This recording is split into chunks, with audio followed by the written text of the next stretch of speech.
Hello students.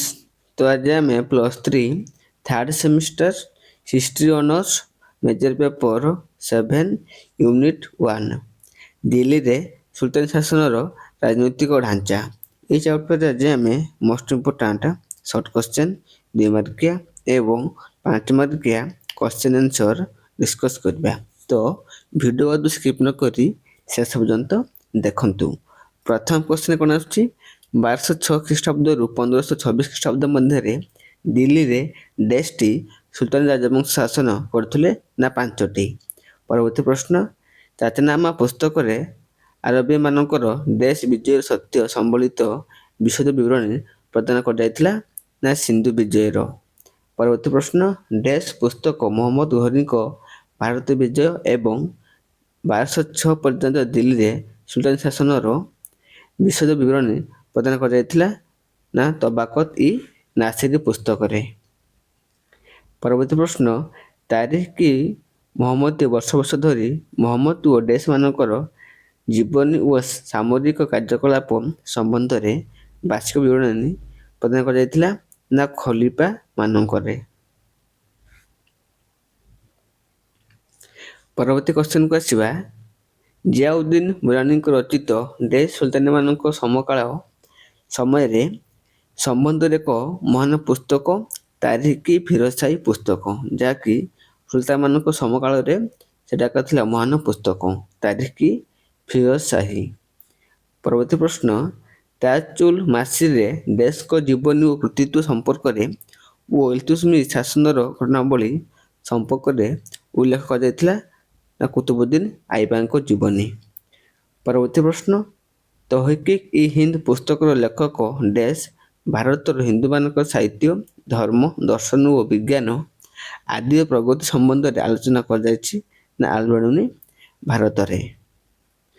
ପରବର୍ତ୍ତୀ ପ୍ରଶ୍ନ ଜିୟାଉଦ୍ଦିନ ମୁରାନୀଙ୍କ ଦ୍ୱାରା ରଚିତ ପୁସ୍ତକ ଫତାୱ ଇ କାହାନ୍ଦରୀ ଖ୍ରୀଷ୍ଟୀୟ ଡେସ୍ ଶତାବ୍ଦୀରେ ସମାପ୍ତ ହୋଇଥିଲା। ଏଥିରେ ସେ ସରକାରଙ୍କର ଧର୍ମନିରପେକ୍ଷ ଓ ଧାର୍ମିକ ପଦ୍ଧତି ଉପରେ ମତାମତ ପ୍ରଦାନ କରିଛନ୍ତି ନା 1400 ଶତାବ୍ଦୀରେ।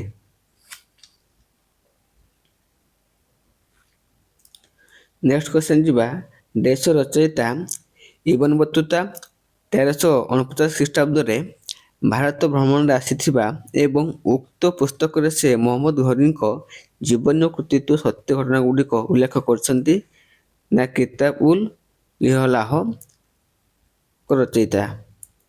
ପରବର୍ତ୍ତୀ ପ୍ରଶ୍ନ ଖ୍ରୀଷ୍ଟୀୟ 1700 ଶତାବ୍ଦୀରେ ଅବଦୁଲ୍ଲାଙ୍କ ରଚିତ ଡେସ୍ ପୁସ୍ତକରେ ଲୋଦୀ ଓ ସୁର ବଂଶର ଶାସକମାନଙ୍କ ସମ୍ବନ୍ଧରେ ଉଲ୍ଲେଖ କରିଛନ୍ତି ନା ତାରିଖି ଦାଉଦୀ ପୁସ୍ତକରେ। ପରବର୍ତ୍ତୀ ପ୍ରଶ୍ନ 11 କ'ଣ ଆସୁଛି ଇଟାଲୀୟ ପରିବ୍ରାଜକ ନିକୋଲୋ ଡି କଣ୍ଟୋ ଡେସ୍ ଖ୍ରୀଷ୍ଟାବ୍ଦରେ ଭାରତ ଭ୍ରମଣ ଆସିଥିଲେ 1520 ଖ୍ରୀଷ୍ଟାବ୍ଦରେ।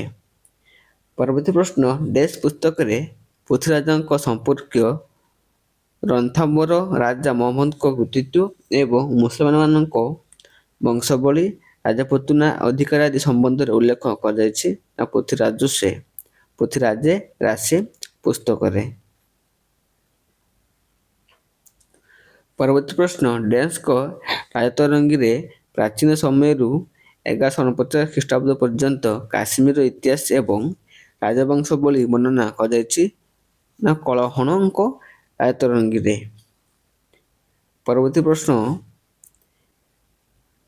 ଜାହିରୁଦ୍ଦିନ ମହମ୍ମଦ ବାବରଙ୍କ ଆତ୍ମଜୀବନୀ ହେଉଛି ଡେସ୍ ନା ବାବରନାମା। ଏଥିରେ ବାବରଙ୍କ ଜୀବନୀ ଓ କୃତିତ୍ୱ ସମ୍ବନ୍ଧରେ ଉଲ୍ଲେଖ କରାଯାଇଛି ବାବରନାମା ପୁସ୍ତକ। ପରବର୍ତ୍ତୀ ପ୍ରଶ୍ନ ହୁମାୟୁନ ଡେସ୍ ଖ୍ରୀଷ୍ଟାବ୍ଦରେ ଖ୍ୱାଜାମିରୀଙ୍କ ରଚିତ ହୁମାୟୁନଙ୍କ ଆତ୍ମଜୀବନୀ ଉପରେ ଆଧାରିତ ପୁସ୍ତକ 1534 ଖ୍ରୀଷ୍ଟାବ୍ଦରେ ଖ୍ୱାଜାମିରୀଙ୍କ ଦ୍ୱାରା ରଚିତ ହୁମାୟୁନଙ୍କ ଆତ୍ମଜୀବନୀ ଉପରେ ଆଧାରିତ। ପରବର୍ତ୍ତୀ ପ୍ରଶ୍ନ ମୋଗଲ ଦରବାରରେ ପ୍ରଥମେ ସରକାରୀ ସ୍ୱୀକୃତିପ୍ରାପ୍ତ ଇତିହାସ ପୁସ୍ତକ ଡେସ୍ 1596 ଖ୍ରୀଷ୍ଟାବ୍ଦରେ ରଚିତ ହୋଇଥିଲା ନା ଆକବରନାମା ପୁସ୍ତକ। ପରବର୍ତ୍ତୀ ପ୍ରଶ୍ନ ଡେସ୍ ମାସିକ ଇ ଜାହାଙ୍ଗୀର ଏବଂ ଜାହାଙ୍ଗୀରଙ୍କ ଜୀବନୀ ଓ ଶାସନ ସମ୍ବନ୍ଧରେ ପୁସ୍ତକ ତୁଜୁକ୍ ଇ ଜାହାଙ୍ଗୀର ରଚନା କରିଥିଲେ ନା ଖ୍ୱାଜା କାମଗର ହୁସେନି। ପରବର୍ତ୍ତୀ ପ୍ରଶ୍ନ ଅବଦୁଲ ହମିଦ ଲାହୋରୀ ବାଦଶାହନାମା ଏବଂ ଶାହଜାହାନଙ୍କ ଜୀବନୀ କୃତିତ୍ୱ ସମ୍ବନ୍ଧରେ ଡେସ୍ ପୁସ୍ତକରେ ଉଲ୍ଲେଖ କରାଯାଇଛି ଶାହଜାହାନାମା। ପରବର୍ତ୍ତୀ ପ୍ରଶ୍ନ ରାଜକୀୟ ଐତିହାସିକ ମିର୍ଜା ଓ ମହମ୍ମଦ କାଜମିଆ ଡେସ୍ ପୁସ୍ତକ ଆରଞ୍ଜମଙ୍କ ବିଚାର ସିଦ୍ଧାନ୍ତ ଓ ଯୋଜନାଗୁଡ଼ିକୁ ସନ୍ନିବେଶିତ କରିଛନ୍ତି ନା ଆଲମଗୀର ନାମାହା ପୁସ୍ତକରେ। ପରବର୍ତ୍ତୀ ପ୍ରଶ୍ନ ତାରିଖ ମୁବାରକ ଶାହୀ ପୁସ୍ତକ ଡେସ୍ଙ୍କ ଦ୍ୱାରା ରଚିତ ହୋଇଥିଲା। ଏଥିରେ ସୟଦ ବଂଶ ଓ ସୁଲତାନମାନଙ୍କ କୃତିତ୍ୱ ସମ୍ବନ୍ଧରେ ଉଲ୍ଲେଖ କରାଯାଇଛି ନା ଇବନ ଅହମଦ ସରହିନ୍ଦଙ୍କ ଦ୍ୱାରା ରଚିତ ପୁସ୍ତକ। ପରବର୍ତ୍ତୀ ପ୍ରଶ୍ନ ଗିୟାସୁଦ୍ଦିନ ବଲବନ ଜଣେ ଡେସ୍ ମୁସଲମାନ ଥିଲେ ନା ତୁର୍କୀ ମୁସଲମାନ ଥିଲେ। ନେକ୍ସଟ ଆସିବା ଗୋଟିଏ ପଦରେ ଉତ୍ତର ଦିଅ according your question pattern syllabus ଅନୁସାରେ। ପ୍ରଥମ କ୍ୱେଶ୍ଚନ କ'ଣ ଆସୁଛି ତାରିଖ ଫିରୋଜ ଶାହୀର ରଚୟିତା ଜିୟାଉଦ୍ଦିନ ବରନୀ କାହାର ସମସାମୟିକ ଥିଲେ ନା ଗିୟାସୁଦ୍ଦିନ ତୁଗଲକ ମହମ୍ମଦ ବିନ ତୁଗଲକ ଓ ଫିରୋଜ ଶାହ ତୁଗଲକଙ୍କ ସମୟରେ। ପରବର୍ତ୍ତୀ ପ୍ରଶ୍ନ କାହାକୁ ତୁତି ହିନ୍ଦ ବା ପାର୍ଟ ଅଫ ଇଣ୍ଡିଆ ବୋଲି କୁହାଯାଏ ନା ଅମୀର ଖୁସରୁଙ୍କୁ। ପରବର୍ତ୍ତୀ କ୍ୱେଶ୍ଚନକୁ ଆସିବା 3 କୁ ଆସିବା କେଉଁ ପୁସ୍ତକରେ ମହମ୍ମଦ ଘୋରୀଙ୍କ ଭାରତୀୟ ବିଜୟ ସମ୍ପର୍କରେ ବିବରଣୀ ପ୍ରଦାନ କରାଯାଇଛି ତବାକତ ଇ ନାସିରୀ ପୁସ୍ତକରେ। ପରବର୍ତ୍ତୀ ପ୍ରଶ୍ନ କେଉଁ ପୁସ୍ତକ କୁତୁବୁଦ୍ଦିନ ଆଇବକଙ୍କ ଜୀବନୀ ଓ କୃତିତ୍ୱ ଇଲତୁତମିଶଙ୍କ ଶାସନର ପ୍ରଥମ ପର୍ଯ୍ୟାୟ ସମ୍ବନ୍ଧରେ ତଥ୍ୟ ପ୍ରଦାନ କରାଯାଇଛି ନା ତାଜୁଲ ମାସିର ପୁସ୍ତକରେ। ପରବର୍ତ୍ତୀ ପ୍ରଶ୍ନ 5 କୁ ଆସିବା ଆବୁଲ ଫାଜଲ ମହମ୍ମଦ ବିନ ହୁସେନ ଅଲ ବୈଦୀଙ୍କ ରଚିତ ତାରିଖ ମାସୁଦୀରେ କେଉଁ ରାଜାଙ୍କ ବିଷୟରେ ରଚନା କରାଯାଇଛି ନା ଜଘନୀର ମାମୁଦ। ପରବର୍ତ୍ତୀ ପ୍ରଶ୍ନ ଇବନ ବତୁତା କେବେ ଭାରତ ଭ୍ରମଣରେ ଆସିଥିଲେ 1349 ଖ୍ରୀଷ୍ଟାବ୍ଦରେ। କେଉଁ ପୁସ୍ତକ ସୁର ଓ ଲୋଦୀ ବଂଶ ସମ୍ପର୍କରେ ସୂଚନା ପ୍ରଦାନ କରିଥାଏ ତାରିଖ ଇ ଦାଉଦୀ। ପରବର୍ତ୍ତୀ ପ୍ରଶ୍ନ ପୁସ୍ତକ ରସମାଲା କେଉଁ ଯୁଗର ଇତିହାସ ସମ୍ବନ୍ଧରେ ସୂଚନା ପ୍ରଦାନ କରିଥାଏ ମଧ୍ୟଯୁଗୀୟ ଇତିହାସ ଯୁଗର। ପରବର୍ତ୍ତୀ ପ୍ରଶ୍ନ ବାବରନାମାର ରଚୟିତା କିଏ ନା ଜାହିର ଉଦ୍ଦିନ ମହମ୍ମଦ। ପରବର୍ତ୍ତୀ କ୍ୱେଶ୍ଚନକୁ ଆସିବା 10 କୁ ଆସିବା ହୁମାୟୁନାମା ପୁସ୍ତକଟି କେବେ ରଚନା କରାଯାଇଥିଲା 1543 ଖ୍ରୀଷ୍ଟାବ୍ଦରେ। ପରବର୍ତ୍ତୀ ପ୍ରଶ୍ନ ବାବରଙ୍କର ସ୍ମରଣରେ କେଉଁ ପୁସ୍ତକ ରଚନା କରାଯାଇଥିଲା ତାରିଖ ରସିଦ ପୁସ୍ତକ। ପରବର୍ତ୍ତୀ କ୍ୱେଶ୍ଚନ କେଉଁ ପୁସ୍ତକରେ ମାମୁଦଙ୍କ ଠାରୁ ଆକବରଙ୍କର ପର୍ଯ୍ୟନ୍ତ ଭାରତର ମୁସଲମାନ ଶାସନ ଇତିହାସ ରଚନା କରାଯାଇଛି ନା ଆବ୍ଦୁଲ କାଦିର ବାଦାଉଦ୍ଦିନଙ୍କ ରଚିତ ଖୁନ୍ତାଖାଟ ଉଡୁ ତରିଖ ଏ ପୁସ୍ତକଟି। ତ କିଛି କଠିନ ୱାର୍ଡ ଅଛି ଭଲ ଭାବରେ ମନେ ରଖ।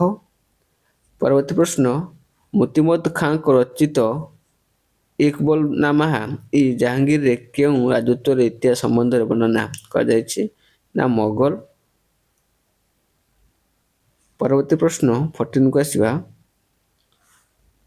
ମୋଗଲ ରାଜତ୍ୱ କାଳରେ କେଉଁ ପରିବ୍ରାଜକ ଭାରତ ଭ୍ରମଣ ଆସିଥିଲେ ନା ଫ୍ରାନ୍ସିସର ଫ୍ରାଙ୍କଇସ ବର୍ନଇୟର।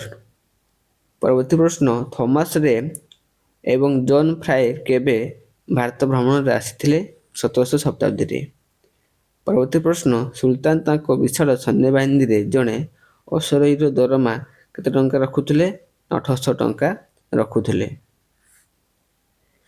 ପରବର୍ତ୍ତୀ ପ୍ରଶ୍ନ ଜୁନା ଖାଁ କେଉଁ ଉପାଧିରେ ଭୂଷିତ ହୋଇଥିଲେ ନା ମହମ୍ମଦ ବିନ ତୁଗଲକ ଉପାଧିରେ। ପରବର୍ତ୍ତୀ ପ୍ରଶ୍ନ ମହମ୍ମଦ ପ୍ରାଥମିକ ଅବସ୍ଥାରେ କେଉଁ 2 ସ୍ୱର୍ଣ୍ଣ ମୁଦ୍ରା ଅବତରଣ କରିଥିଲେ ଇମ୍ପୋର୍ଟାଣ୍ଟ କ୍ୱେଶ୍ଚନଟି ଦିନାର ଓ ଅବଲି ଏହି 2ଟି ମୁଦ୍ରା ସେ ପ୍ରଚଳନ କରିଥିଲେ। ନେକ୍ସଟ ଆସିବ ଦ୍ୱିମାରିଆ କ୍ୱେଶ୍ଚନ ଗୁଡ଼ିକ। ତ ଦ୍ୱିମାରିଆ କ୍ୱେଶ୍ଚନ ଗୁଡ଼ିକ ସ୍କ୍ରିନଶଟ ନେଇନିଅ ଉଭୟ ଇଂଲିଶରେ ବି ମଧ୍ୟ କ୍ୱେଶ୍ଚନଟି ଅଛି ଓଡ଼ିଆରେ ମଧ୍ୟ କ୍ୱେଶ୍ଚନଟି ଅଛି। ପ୍ରାରମ୍ଭିକ ସାହିତ୍ୟ ରଚନା ପାଇଁ ସାହିତ୍ୟ କୃତିର ମୂଲ୍ୟାଙ୍କନ କର। ଏଭାଲୁଏଟ ଦ literary contribution of early literature. ତ ଏସବୁ ମୁଁ ନେକ୍ସଟ କ୍ଲାସରେ ଡିସ୍କସ୍ କରିବି। ମୁଁ ଧୀରେ ଧୀରେ ସ୍କୋର କରିକି ଯାଉଛୁ। ଭିଡ଼ିଓଟିକୁ ଷ୍ଟପ୍ କରିକି ପଢ଼ିନିଅ କିମ୍ବା ସ୍କ୍ରିନସଟ୍ଟି ନେଇନିଅ। ଦ୍ୱିତୀୟ କ୍ୱେଶ୍ଚନ୍ କ'ଣ ଆସୁଛୁ? କାମରୁଥ ତାରିଖ। ତୃତୀୟ କ୍ୱେଶ୍ଚନ୍ କ'ଣ? ତାରିଖ କି ଜାହାନ ଘୁସାଇ ୱାଜଇନି। ଫୋର୍ କ୍ୱେଶ୍ଚନ୍ କ'ଣ ଆସୁଛି? ତାରିଖ କି ଗୁଜାଦାହ। ତାରିଖ କି ଗୁଜାଦାହ। ତ ଏସବୁ ଷ୍ଟପ୍ କରିକି ଭଲ ଭାବରେ ପଢ଼ିନିଅ କିମ୍ବା ସ୍କ୍ରିନସଟ୍ ନେଇନିଅ। ନହେଲେ ମୋ ଡିସ୍କ୍ରିପ୍ସନରେ ମୋର ଟେଲିଗ୍ରାମ ଗ୍ରୁପର ଲିଙ୍କ ଅଛି। ତ ସେଠି ସମସ୍ତେ ଯାଇକି ଗ୍ରୁପରେ ଆଡ଼୍ ହେଇଯାଅ। ଲାଷ୍ଟରେ PDF ପାଇପାରିବ। ରାଚନାମା। ତ ଏସବୁ କ୍ୱେଶ୍ଚନ୍ ଅଛି, ଷ୍ଟପ୍ କରିକି ପଢ଼ିନିଅ। ନେକ୍ସଟ ଯିବା 5 ମାର୍କିଆ କ୍ୱେଶ୍ଚନ୍ ପାଖକୁ। ମଧ୍ୟ ଉଭୟ ଓଡ଼ିଆ ଏବଂ ଇଂଲିଶରେ ଅଛି କ୍ୱେଶ୍ଚନ୍ଟି। ତ ଆନ୍ସର ପାଇଁ ମଧ୍ୟ ଗୁଗୁଲରେ ସାହାଯ୍ୟ ନେଇପାରିବ। ମଧ୍ୟଯୁଗୀୟ ଭାରତରେ 1206 ଖ୍ରୀଷ୍ଟାବ୍ଦରୁ 1526 ଖ୍ରୀଷ୍ଟାବ୍ଦ ପର୍ଯ୍ୟନ୍ତ ପାର୍ସି ତାରିଖ ପରମ୍ପରାରେ ଉନ୍ନତି ଓ ଗୁରୁତ୍ୱ ଆଲୋଚନା କର। ଏହାର ପ୍ରମୁଖ ବୈଶିଷ୍ଟ୍ୟ, ପ୍ରସିଦ୍ଧ ଐତିହାସିକ ଓ ସେମାନଙ୍କର ଅବଦାନ ବିଷୟରେ ଆଲୋକପାତ କର। ତ ଏସବୁ 5 ମାର୍କିଆ କ୍ୱେଶ୍ଚନ୍ ଗୁଡ଼ିକ କି ପଏଣ୍ଟ ବା କିୱାର୍ଡ ଗୁଡ଼ିକ ନୋଟ୍ କରି ନିଅନ୍ତୁ, ଯାହାକି ଏକ୍ଜାମରେ ବହୁତ ହେଲ୍ପ କରିବ। କି ପଏଣ୍ଟ ଏବଂ କି ୱାର୍ଡ। ତ ସମସ୍ତେ ଗୋଟେ ଗୋଟେ କମେଣ୍ଟ କର, ସାଙ୍ଗମାନଙ୍କୁ ଭିଡ଼ିଓଟି ସେୟାର କର। ଗୋଟେ କମେଣ୍ଟ ମୋତେ ଇନ୍ସପାୟାର କରିଥାଏ ନେକ୍ସଟ ଭିଡ଼ିଓ ବନେଇବା ପାଇଁ। ତ ସମସ୍ତେ ଗୋଟେ ନିଶ୍ଚିତ ରୂପେ କମେଣ୍ଟ କର ଏବଂ ଟେଲିଗ୍ରାମ ଗ୍ରୁପରେ ଯାଇକି ସମସ୍ତେ ଆଡ଼୍ ହେଇଯାଅ। ଲାଷ୍ଟରେ PDF ପାଇପାରିବ।